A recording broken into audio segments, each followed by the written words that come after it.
welcome to Too Fond of Books. My name is Janelle, and this is my most disappointing books of 2022.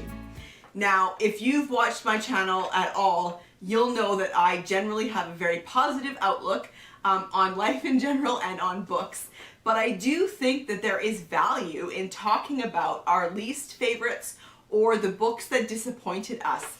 Because when we dive into what it is that we didn't like or were disappointed by, I think it's helpful for other people because then I like watching these videos too, because when I hear other people talk about a book that I might say, okay, I agree, those are similar feelings that I have when I'm reading, so that book might not be for me.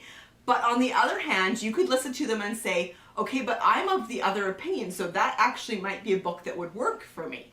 So I do think there is value in talking about these things, and so that's why I am sharing my most disappointing reads of 2023.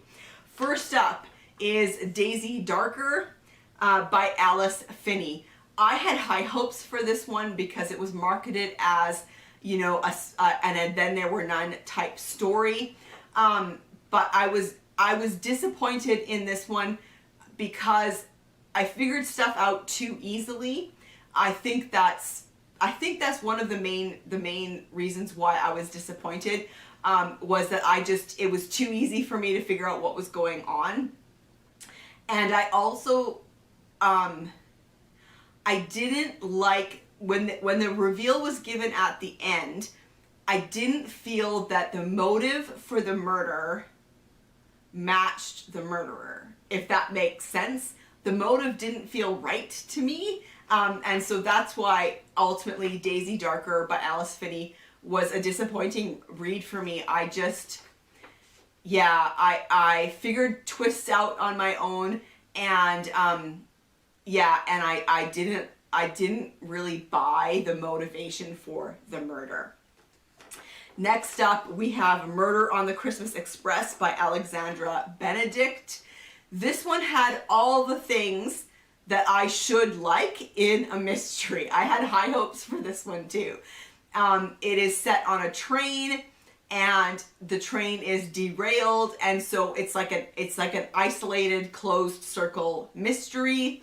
I love those. It's a train heading to Scotland, and the events all happen in a short period of time. All of these things are things that I generally love in a mystery. But Murder on the Christmas Express, first of all, the tone of it was very dark, and it dealt with very, very real, very serious issues. And this is the reason why I was the most disappointed, is because the book was marketed as a cozy puzzle mystery. And when you see that cozy puzzle mystery, you have definite expectations, don't you, about the type of book that you're going to get.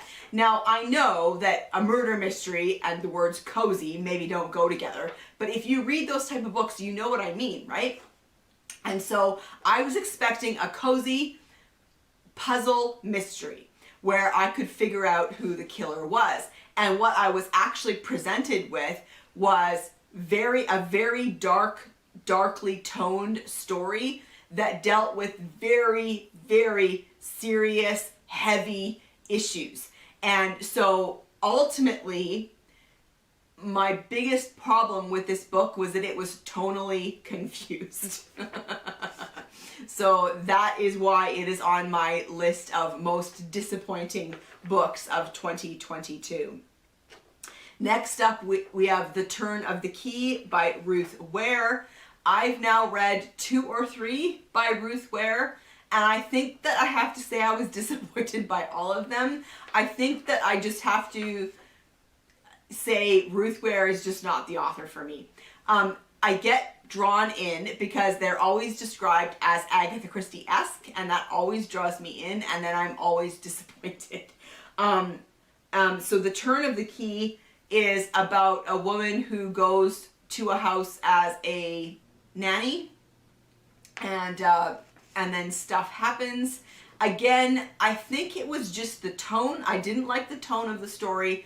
I didn't like any of the characters really either, and the conceit of the story didn't feel believable to me. So that one was a disappointment as well. Next up, we have a historical fiction called The War Nurse by Tracey Enerson Wood. This is the story of a group of nurses, specifically one, who go from the United States over to France during World War I. And I think the reason why I was the most disappointed about this is because I really hoped to get more of what it was like to nurse on the front lines during World War I. And we got a little bit of it, but not enough for me. There was too much personal stuff about the main character, and maybe I should have expected that, but I didn't enjoy it, and I actually skimmed a lot of the book just to get to the end. I found myself just kind of bored with that plot line. I wanted to get more of what it was like to nurse on the front lines during World War I. Okay, next up we have a cozy mystery called Murder on the Rocks by Karen McInerney.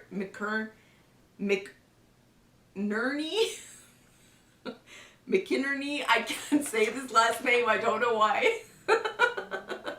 Okay, the reason I didn't like this book is because it had the amateur sleuth that I do not like.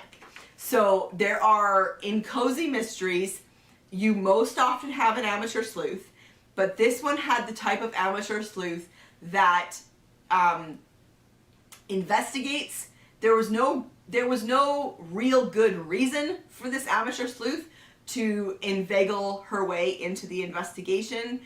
And then she did all the things that I don't like amateur sleuths to do.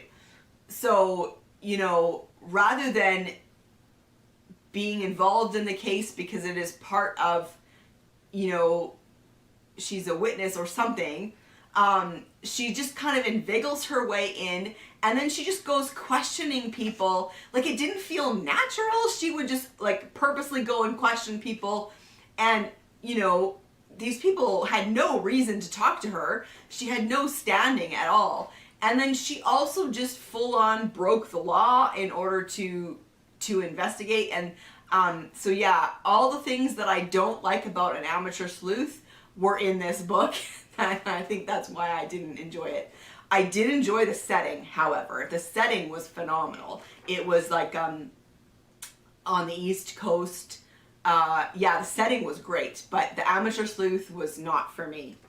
Okay, next up is The Man in the Brown Suit. This is a graphic novel of Agatha Christie's story by Hughot. I'm not entirely sure how to say this name. I don't tend to read a lot of graphic novels, but I noticed that there were a lot of Agatha Christie ones coming out, and so the Man in the Brown Suit is one of my favorites. And so I got the graphic novel, but I did not really like the illustrations in this particular graphic novel. And I also thought that they didn't do a great job of telling the story in a way that made sense in graphic novel format. So that one turned out to be quite disappointing for me as well. Next up, we have The Egyptologist by Arthur Phillips. I buddy read this with Donna. Donna and I do a lot of buddy reads, and we were excited about this one because we had just read another book that had a connection to Egypt. And so we thought, let's read The Egyptologist. This is historical fiction set in the 20s. And the other reason we were very interested is because it's epistolary. It's either letters or journal entries. And that always fascinates me as well. But this book was just too confusing. It didn't have one unreliable narrator. They were all unreliable. Everybody who was writing letters or journals were unreliable. And so it was a bit confusing, and also it was just weird. I found it just like a weird story. So ultimately that was a disappointment for me as well. But the book that I was the most disappointed by in 2022 is The Christie Affair by Nina de Gramont. I know there's a lot of people that really loved this book, and that's great, but it did not work for me. I was really anticipating this. It's a story of what happened during those 11 days when Agatha Christie disappeared, and I love books that try to figure that out, or that play into the mysteriousness of that. But The Christie Affair is written from the first person perspective of, I've forgotten her name, but the mistress of Archie Christie, the woman that he divorces Agatha Christie for. He goes on to marry her, and I forget what her name is.